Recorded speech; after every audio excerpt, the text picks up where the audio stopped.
I'm curious why you would just do a normal sauna rather than an infrared, because I've been, playing with infrared for the last few years. And I feel like detox is because there's so many toxins in our environment, invisible and known. It just has to be part of a lifestyle now, and in some way. So, what's the difference between? He was saying there's not enough research, or the research hasn't been long enough for infrared. I don't know what it's doing to my insides, and I was like, I don't know. I feel like there's a lot of research, but I'd love to hear from you the difference, the contrast and benefits. Of course. The traditional hot rock sauna, and like you mentioned, Swedish sauna or steam room, they work on a principle it's called convection heat. So the heating element heats up the ambient air. The ambient air touches your skin. It heats up your skin surface. You start to sweat. Truth be told, it's efficient. Sweating is one of the best ways to get toxins out of the body. The difference is that infrared is radiant heat, so it doesn't heat the ambient air. It actually goes from the element directly through an insulating layer of fat under your skin, which is anatomically designed to support your or protect your insides from extreme temperatures, either extreme heat or extreme cold. So where the hot rock sauna steam room has to be at 200 degrees Fahrenheit, very hot, in order for it to penetrate through that insulating layer of fat, infrared goes right through it, because that vibration, that sunlight, the infrared frequency actually harmonizes at the same frequency as the water inside your body. It's kind of a pretty cool concept, right? So that triggers so many amazing biological events inside of you, physiological events that are really great for healing. And so now these sunlight frequencies, these infrared frequencies, which are invisible to your eye, they come through your skin, they come through that insulating layer of fat, they start to vibrate, and that vibration, called a bioresonance, actually shakes loose the toxins that are now stored in your cells and your tissues and in your organs. So that's very different than convection heat, which will make you sweat, and it will pull the available toxins that might be in your blood at the time, but they really don't go after the ones that are stuck, like the heavy metals or the nanotoxins, the cytotoxins that are a byproduct of mold, and many of the poisons, the chemical poisons that are not necessarily designed, but they turn out to be attracted and held with a bond. It's called a covalent bond. It actually kind of clings to our tissues and clings to our cells, preventing us from being as healthy as we can be. And so that's a huge distinction. Also, infrared, from your experience, you can be in infrared sauna 135 degrees, which is just a little bit above, like 30 degrees warmer than your body core. And for you, I don't know about you, but I can stay in mine more or less all day if I didn't have things to do.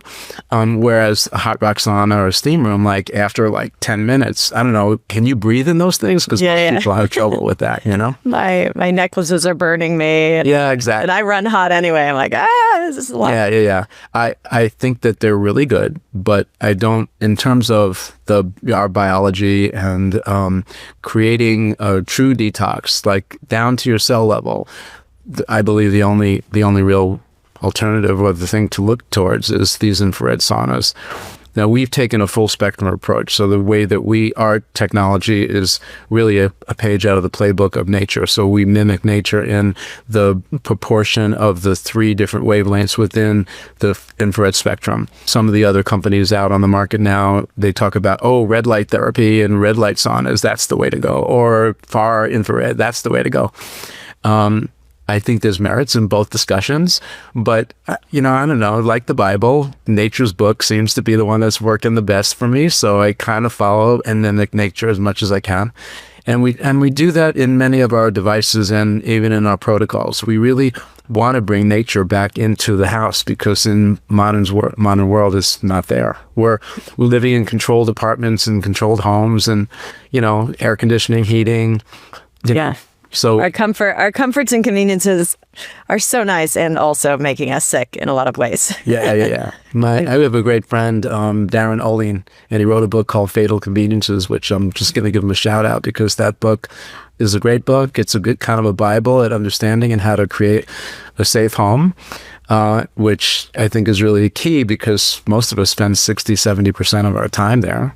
Especially in today's, actually, we've post-COVID, a lot of people are now working more virtually. And so they've got their home offices. Even before that, between sleeping and just managing your family, you spend a lot of time there, but now maybe even more. Yeah. Right?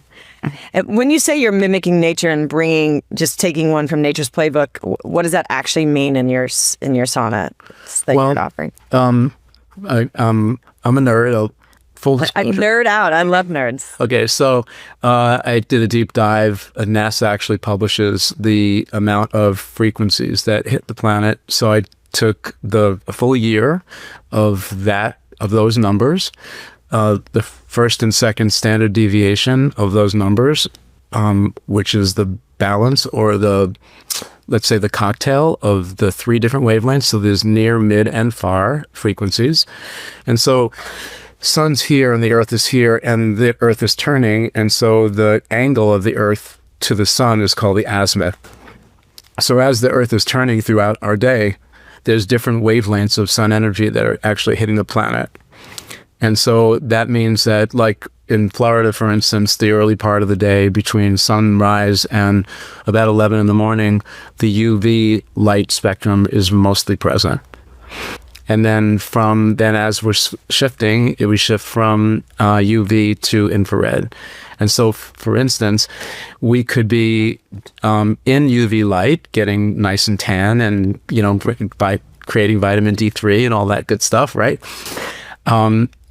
But getting overexposed to UV light, sunburn, some things that might create challenges with skin. But then in nature, again, the next wavelength is infrared, and infrared heals all the damage from UV. So if we are in sun long enough, we can get overdone and we can heal in the same session. Most of us get the UV side, but we don't stay long enough to heal with the infrared side. Wow. So that kind of is an interesting, concept because, again, it's another function of nature, And so there is a lot of balance there. It's just that in modern world, we're not really balanced. We go after things that are self-gratifying, let's use a 5G or whatever G we're on now, so we can game faster and we can use electric cars and bikes and all that stuff, So the conveniences are there, but the people making them aren't necessarily thinking about how it affects our health overall, short-term and long-term. And, we can have an academic discussion about this, but when you have a chronic challenge, everything is dialed up. It's more than just 10x. So even you just articulated early on, you were kind of feeling great and strong and had some emotional stuff happening. And then bam, now a couple of weeks later, you're kind of not feeling great. Right. And then you're looking for some cause of that. Like, what did I do? What did I eat? Who did I get near that, but maybe it was just a shift in your own internal chemistry. Right. So, yeah. Wild. It was absolutely something I needed to go through to kind of go through a spiritual maturation process, but I was like, but something is causing the physical experience that's getting me to this place of shifting lifestyle and perspective and having boundaries and not betraying my body in lots of ways. And now I'm like, but I got the message, because I'm so resilient. I have this very high capacity for healing. I rarely get sick. And this has just taken me down. I'm like, body, I got the message. I understand. I know you wanted me to suffer. It was just okay, I'm enough. I'm taking you down so that you realize you can't continue to act in this way, violating your own boundaries and putting toxins in your body or whatever it is. So I got the message. I'm on the other side, seemingly last Thursday, and then I got this episode of extreme fatigue, body pain that I've never felt before, and it's not headaches, which is usually my way things show up. And I was just like, what is going on? And that's why I was just like, oh my God, the minute you talked about Julia's story, sparking this mission you're on, I was like, that's it. Like it's 100% a Lyme flare-up because I had depleted my system.